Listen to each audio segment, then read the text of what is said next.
65세 이상 고령 인구의 비중이 점점 늘고 있습니다. 통계청에 따르면 올해 65세 이상 노인 인구 비율은 14.9%로 고령사회 기준인 14%를 넘은 수치입니다. 노인들의 행복도가 높지 않다는 결과가 나왔습니다.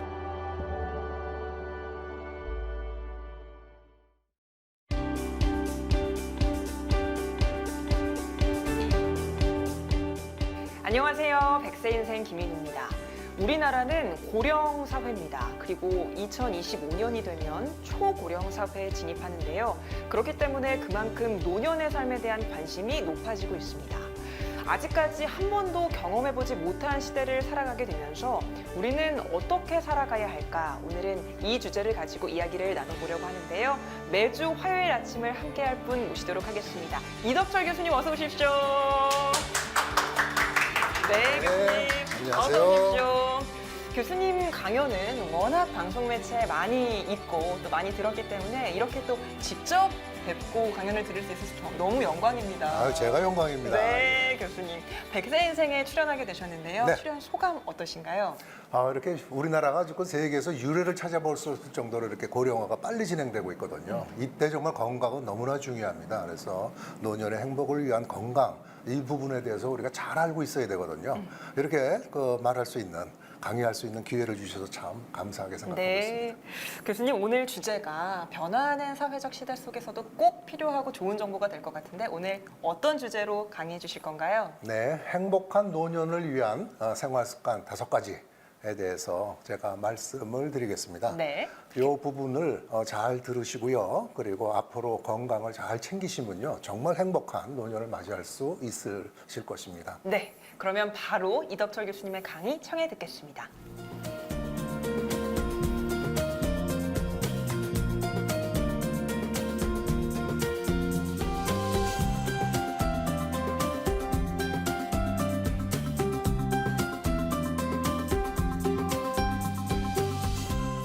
네, 통계청에서 발표한 가장 최근 자료에 의하면요. 우리나라 기대 수명이 83.5세로 나타나져 있습니다.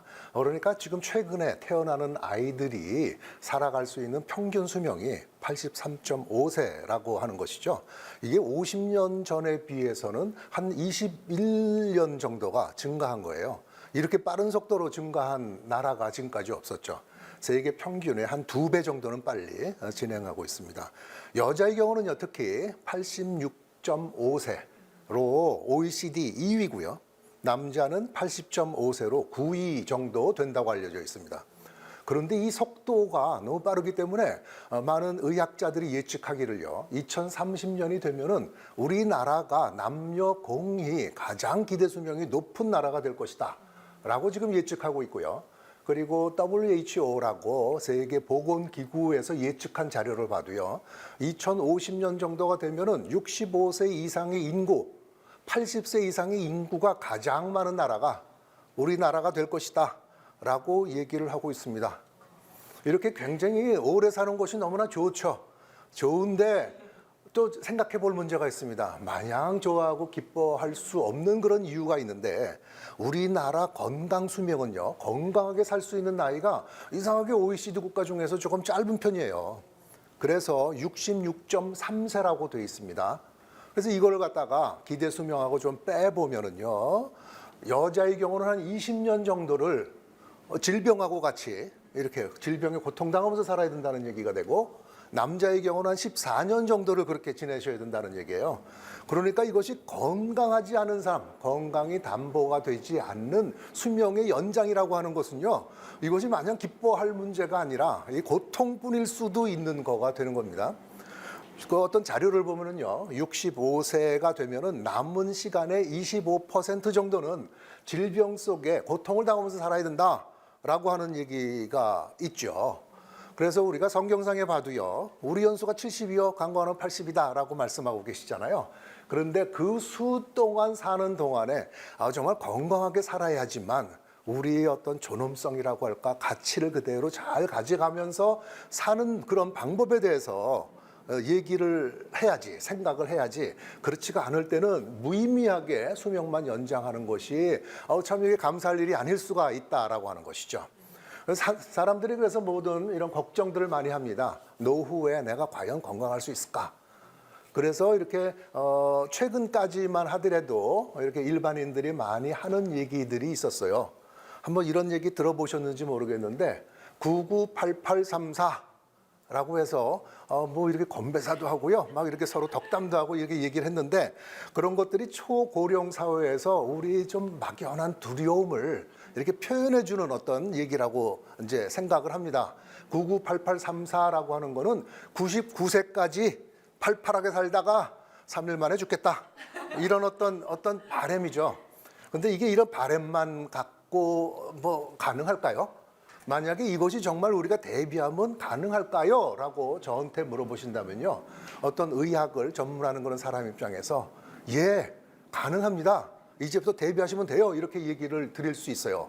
그런데 그것만 가지고도 좀 마음이 좀 불편하시죠. 이렇게 걱정돼요. 왜 그러냐면은 갑자기 뭐 친구가 뇌졸중으로 쓰러졌다든지, 뭐 젊은 사람들은 부모님이 무슨 암이 걸렸는데 전부 다 퍼졌다든지, 이런 어떤 아주 안 좋은 소식이 막 들려오잖아요. 그러니까 어떤 인명은 제천이고 병이 걸리고 안 걸리는 건 하늘의 뜻이지, 그걸 어떻게 대비할 수 있겠는가라고 이렇게 얘기를 하실 거예요. 그럼에도 불구하고 가능하다고 제가 분명히 말씀드리고 싶은데요, 이 시간에 이것만 잘 지키시면은 걱정할 필요가 없습니다. 이 말씀을 전하기 위해서 제가 여기 나온 겁니다, 사실은요. 왜 그러냐면은 우리가 나이가 들어가면서 좀 걱정해야 될, 건강을 해칠 그런 병이 뭘까요? 한번 생각해 보면요, 사례로 얘기했듯이 뇌졸중, 암, 이런 거겠죠. 뭐 또 좀 더 확장시키면 치매나 뭐 관절염, 통증, 이런 걸 거예요. 근데 이 뇌졸중이나 암 같은 어떤 이런 만성 질환이 사실은 어느 날 갑자기 생긴 게 아니고요, 그 전에 전부 다 이렇게 뭔가 사인이 있었죠. 그런데 우리가 모르고 지내다가 언젠가 갑자기 이렇게 부서져 버린 것 뿐이에요. 그러니까 또 이 의학적인 관점에서 보면은 어떤 좀 미리 그쪽 합병증이 생길 만한 어떤 요소들이 있다는 얘기입니다. 그런 것들을 우리가 잘 찾아가지고 하나하나 전부 다 제거해 주면은 마치 폭탄을 제거한 거와 마찬가지로 그런 일이 갑자기 이렇게 찾아올 가능성은 없다는 그런 얘기입니다. 또 하나, 병은 없어도 이렇게 근육량이 감소되고 이렇게 노쇠라고 그러죠. 이렇게 잘 걷지도 못하고 이렇게 될 수도 있어요. 이런 부분도 그 생활 습관을 잘 조절하고, 안 좋은 생활 습관 같은 것이 있잖아요. 식사도 그렇고 수면, 스트레스, 이런 부분들을 잘 관리를 해드리면 가능하다라고 하는 거를 제가 말씀을 일단 먼저 드리고요.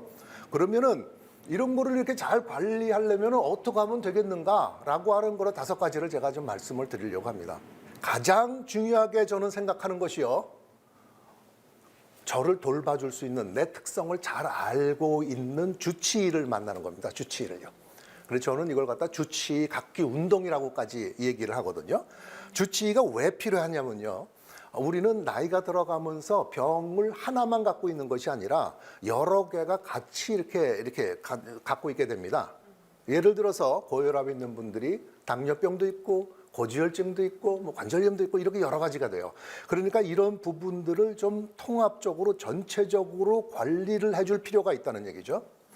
그리고 이런 질병들이 그냥 갑자기 있는 것이 아니라 생활 습관하고도 또 연결이 돼 있어요.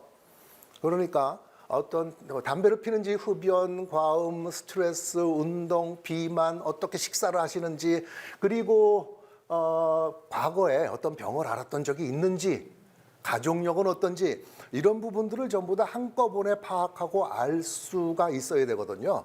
그렇게 자신의 어떤 특성, 병이 잘 생길 수 있는 요인들을 잘 분석하고 알 수 있으려면 그것들을 좀 주치의가 이렇게 잘 관여를 해줘야 된다는 것이죠. 그리고서 오랫동안 이렇게 주치의를 만나다 보면은 어떤 좀 사인이 있을 거 아니에요. 어떤 좀 큰 병이 생길 어떤 우려가 있다. 혹시 생겼을 수도 있다. 이럴 때는 얼른 적절하게 의뢰를 해가지고 그 어떤 생긴 병에 대해서 이렇게 해서 치료를 해야겠죠. 이게 의뢰를 할 때도 그렇고 여러 가지 건강 문제를 갖다 궁금해하시는 분들이 굉장히 많이 계십니다. 이 상담도 필요하고, 그래서 주치의가 이런 역할을 해주고 있는 것입니다. 그리고 두 번째 주치의 역할은 한 사람의 어떤 문제를 갖다가 이렇게 쭉 정리해서 우선순위를 따라 가지고 어느 부분서부터 이렇게 조금 바꿔야 될 것이냐라고 하는 거를 정리를 해야 돼요. 모든 거를 전부 다 한꺼번에 할 수가 없잖아요. 그러니까 이분은 좀 운동이 먼저 필요하신 분인지 살 빼는 게 먼저 필요하신 분인지 아니면 금연이 필요한지 이 부분을 정해놓고 하나하나를 이렇게 바꿔주는 역할을 해줘야 되고요. 그리고 또 중요한 것이 건강검진인데요. 우리 건강검진 있잖아요. 건강검진이라는 거는 증상이 없을 때 이렇게 검사하는 거를 의미하는 것인데 가장 중요한 게 이것이 암검진입니다. 암검진. 그래서 고혈압, 당뇨병 이런 것들은 좀 나타나니까 뇌졸중에 대한 어떤 선행 요인이거든요. 알 수는 있는데 암이라고 하는 거는 사실은 그냥 검사를 해보지 않고 증상만 갖고 안다고 하는 거는 불가능해요. 그러니까 어떤 나이에 비해서 성별에 따라서 이렇게 해야 될 검사들이 있어요. 이런 것들이 국가암검진이라고 해서 이제 그 나라에서 우리나라 같은 나라가 없습니다, 사실은요. 이렇게 전 세계적으로 봐도 한 2군데 정도밖에 안 된다고 그래요. 이렇게 전 국민을 통해서 암 검진을 해주는 나라가요. 그거 잘 받았는지, 언제 받으실 건지 이런 부분들을 주치의가 체킹을 해줘야 됩니다. 그리고 중요한 것이 예방접종이에요. 예방접종도 이게 때마다 인플루엔자 백신 맞아야죠. 그다음에 대상포진이라든지 폐렴, 나이가 들면서는요 폐렴에 의한 어떤 사망률이 굉장히 높거든요. 이런 부분들을 잘 맞으셨는지를 갖다가 잘 파악해주는 그런 역할을 해줘야 됩니다. 그래서 좀 더 주치의가 필요한 이유에 대해서는 충분히 좀 설명드렸어요. 그러면 이제 어떻게 하면 되죠? 어디서 찾죠? 이 문제에 대해서는 간단합니다. 의원을 찾으면 되는데요. 의원 중에서 내과나 가정의학과를 가시면 돼요. 사실은 이런 일부분 제가 말씀드렸던 이런 의료 내용을 1차 의료라고 얘기하는데요. 1차 의료라고 하는 거는 한 가지만 보는 것이 아니라 이렇게 포괄적으로 전체적인 거를 볼 수 있는 시각과 지식이 있어야 된다. 이런 부분들에 훈련이 된 사람들이 이제 내과하고 가정의학과 의사들이에요. 그러면 주변에 이렇게 많이 있잖아요. 가서 이 의사한테 나는 당신이 내 이런 건강을 전부 다 돌봐줬으면 좋겠다. 이렇게 해서 병이 있을 때도 오지만은 이렇게 예방접종 이런 거 다 알아서 좀 해주시면 좋겠습니다. 라고 할 때는 우리 의사들은 이 부분에 대해서 좀 이렇게 자기를 신뢰하면서 얘기해 주면 이렇게 뭔가 또 자긍심이 생깁니다. 그래서 굉장히 이렇게 관심 갖고 책임감 있게 잘해 주실 거예요. 제가 이렇게 대학에서 하는 일들이 이런 어떤 유능한 1차 의사들을 많이 길러내는 일입니다. 그래서 이 사람들한테는 우리가 그 환자들의 건강을 지킨다는 거에 대해서 어떤 좀 자긍심을 느끼고 책임감을 느끼고 잘 해주기 바란다. 많이 길러지고 있거든요. 그러니까 좀 신뢰를 하셔도 되겠습니다. 두 번째에 대해서는요. 그리고 이제 그 주치의한테 맡기는 것도 좋지만 자신의 만성 질환에 대해서 조금 알고 있어야 돼요. 그러니까 고혈압, 당뇨병 이 부분이 치료의 목표가 뭔지, 내가 치료가 잘 되고 있는지 뭐 이런 부분도 조금 아셔야 되고요. 이 부분에 대해서는 추후 다른 시간에 제가 자세히 설명드리려고 합니다. 그러니까 이제는 뭐 그 환자분들도 이제 반의사가 돼야 된다고 얘기하잖아요. 그러니까 내 문제는 내가 스스로 알아서 자기 주도적으로 이런 병을 치료할 때가 이렇게 됐습니다. 그리고 암 치매 예방법에 대해서도 좀 알고 계셔야 되는데요. 이 부분도 들어가 보면은 굉장히 서로 다른 것 같죠. 암 예방법 다르고 치매 다르고 뭐 심혈관지는 다른 것 같죠. 다 마찬가지예요, 사실은요. 그리고 나쁜 생활 습관 없애고 금연, 그다음에 절주, 그리고 운동하시고, 그리고 살 빼시고, 채소 중심의 음식 드시고, 스트레스 받지 마시고, 이 부분들이 전부 다 마찬가지입니다. 왜 이렇게 마찬가지일까요? 세포 단위에서 뿌리로 가면은요, 그 어떤 기전들이 전부 다 비슷해서 그래요. 병은 전부 다 사실 뿌리가 하나예요. 그래서 늘 듣던 얘기라서 생활 습관 개선을 하십시오라고 얘기하면 너무 싱겁게 생각하는데 이게 어떤 보약보다 더 나은 거예요, 사실은요. 영양제 막 사 먹고 그럴 필요가 없습니다. 그래서 지금 이렇게 좀 생각해 보십시오.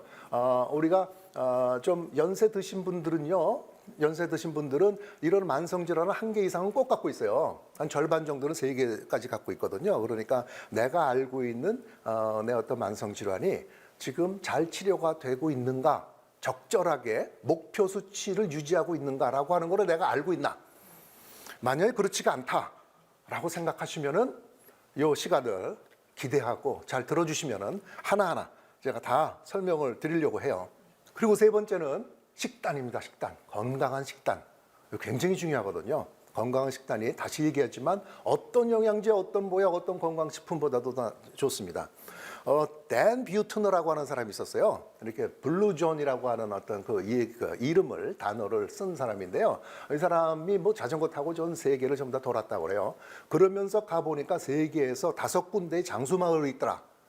라고 하는 거를 이제 알았어요. 그래서 그걸 책자로 이렇게 펴냈죠.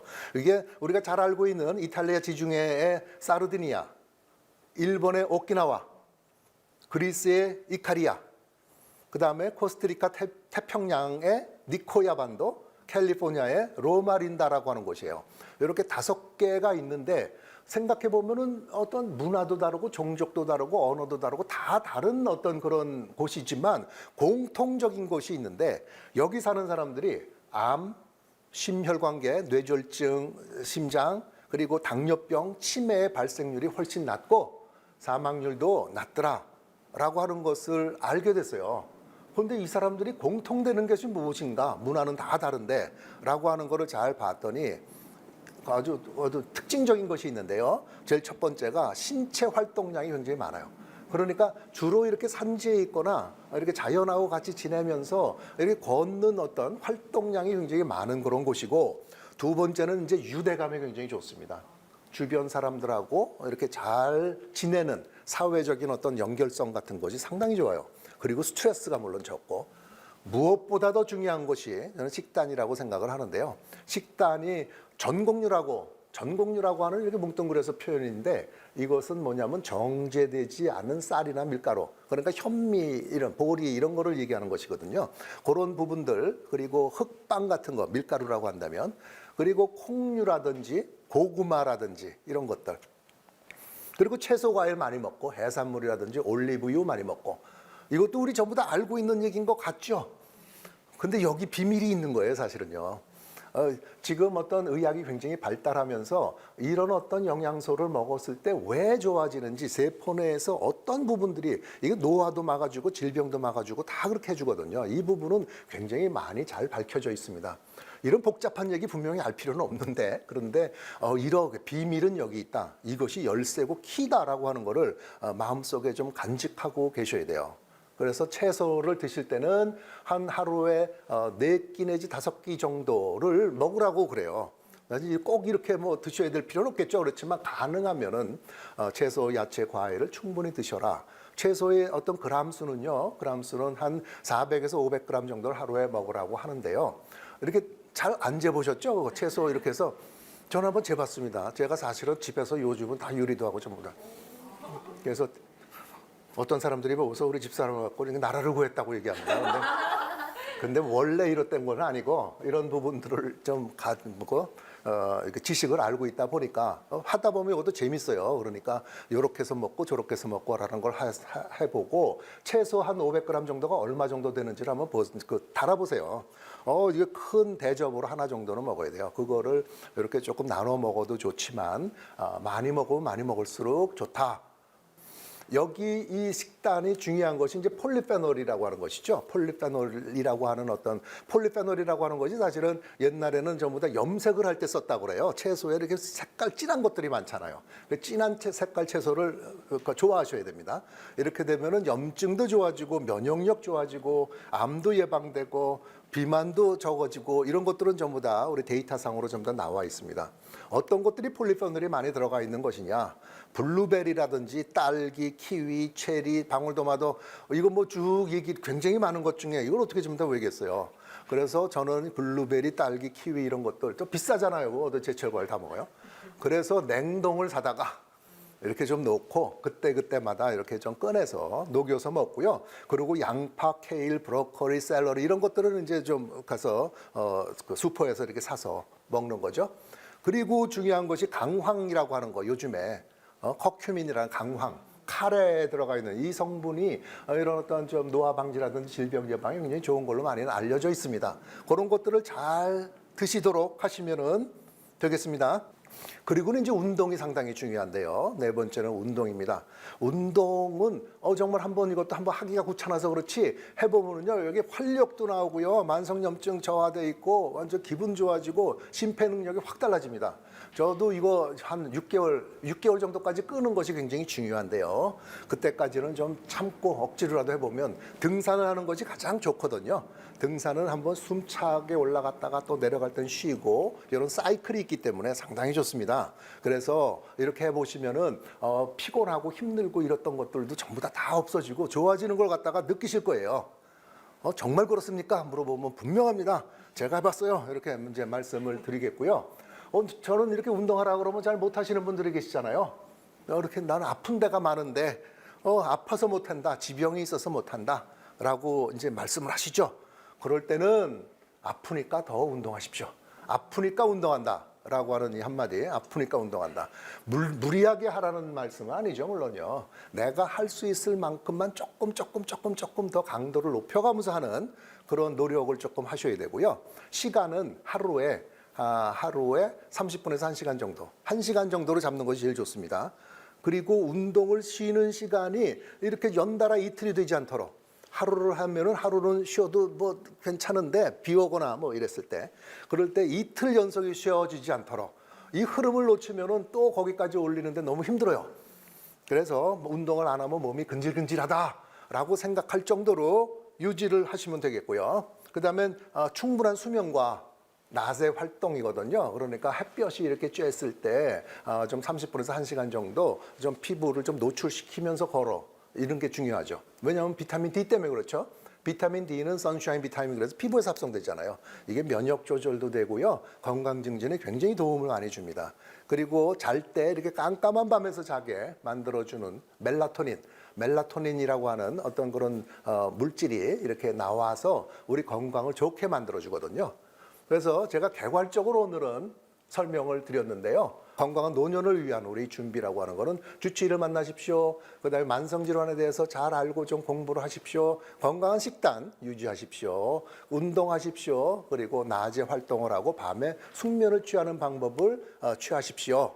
라고 하는, 이렇게만 하시면요, 어느 날 갑자기 질병이 나한테 찾아와서 도적같이 내 생명을 뺏어간다, 이런 일은 있을 수 없습니다. 이거를 믿으시고 마음 편안하게 자신에게 주어진 삶을, 생명, 시간을 잘 지내시면, 감사하게 잘 지내시면 되겠습니다. 네, 교수님 오늘 귀한 강연 잘 네. 들었습니다.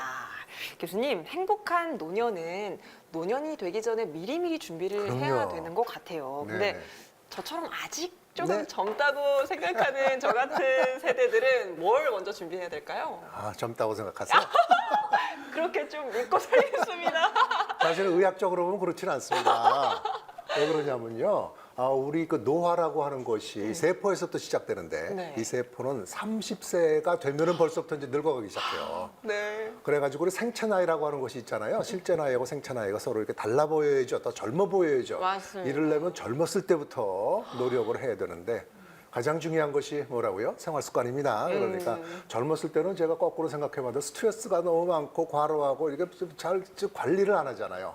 밤에 잠도 안 자고 밤낮이 바뀌어지고 이런 부분들의 생활 습관을 좀 바꿔줘야지만 노년이 행복해지고 훨씬 젊음을 잘 유지하시면서 네. 지내실 수 있습니다. 네, 저처럼 방심하지 마시고 미리미리 생활 습관 잘 지켜나가시면 좋을 것 같습니다. 교수님께서 오늘 강연에서 좋은 내용을 정말 많이 들려주셨는데 우리 시청자 여러분께서 정말 다 까먹어도 요거 하나만은 기억했으면 좋겠다 하는 내용 짚어주신다면 어떤 게 있을까요? 행복한 노년을 위해서 준비해야 될 거, 저는 사실은 가장 중요한 거가 꾸준한 운동이라고 생각합니다. 그래서 운동에 좀 이렇게 습관을 좀 들이셔서 생각만 갖고 안 되거든요. 이렇게 습관을 들일 수 있을 정도로 지속적으로 하다 보면은요, 이 운동의 이득에 대해서 충분히 잘 이렇게 인지하실 거고요. 거기 또 하나만 덧붙인다면은 이제 어떤 건강한 식단 하시고, 자꾸 말씀드리다 보니까 욕심이 나네요. 또 하나. 또 하나 덧붙이면 너무나 걱정하고 근심하지 않기. 이렇게 되면은요, 이렇게 되면은 행복한 노년을 정말 잘 보내실 수 있을 거라고 생각을 합니다. 네, 좋은 말씀 고맙습니다. 노년이라는 게요, 뭔가 참 먼 이야기처럼 느껴졌는데 교수님 강연을 들으니까 정말 행복한 노년을 위해서, 건강한 노년을 위해서 미리미리 매일매일 꾸준히 준비를 해야겠다 이런 생각 들었습니다. 귀한 강연 다시 한번 고맙습니다. 네, 감사합니다. 교수님 벌써 다음 주 화요일 강연도 기대가 되는데 조금만 힌트를 주신다면요? 예, 다음 주는 면역에 대해서 조금 말씀드리려고 해요. 이렇게 진료실에서도 보면 면역에 대해서 궁금하시는 분들이 많이 계시거든요. 면역력이 약한데 어떻게 하면 더 높여줄 수 있을까? 이 부분에 대해서 제가 알기 쉽고 간단하게 설명을 드리겠습니다. 네, 면역에 대한 강의 설레는 마음으로 기다리고 있겠습니다. 네, 함께 해주신 백세 인생 가족 여러분 고맙습니다. 오늘도 주님 안에서 승리하는 하루, 건강한 하루 보내시고요. 저는 다음 시간에 다시 찾아오겠습니다. 건강한 백세 인생을 위하여!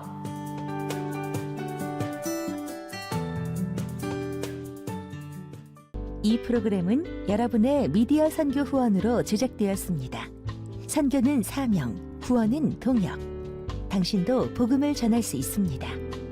선교 후원 02-6333-1003번